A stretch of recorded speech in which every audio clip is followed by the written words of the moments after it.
Hi mga kaayat, no? So, nako yung student kanina bang, siguro na kuan lang siya, na curious lang siya. Ningon siya sa ako, nga naaday memo, nga ang mga teachers daw, they are not allowed nga mag-video. So, actually, nakita na ako na siya na post na kami lagi ng mga teachers are not allowed to post or nakita ng mga vlog and everything. Ang kanang mga ning ana, Jude, para masayod mo, labi na ako mga viewers na ako na mga estudyante ra pud na ako.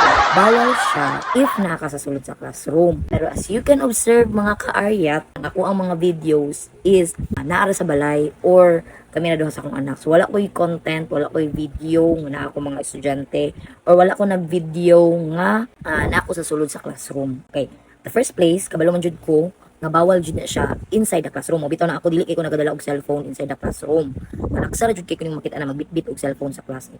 Kay kabalo jud ko nga bawal mag-cellphone sa klase. Samot na ako mag-video or mag-content. So again, akong usapon, walay mali sa mga maestra nga mag-video, mag-content or mag-vlog. Mali lang siya pag naa ka sa mali nga lugar.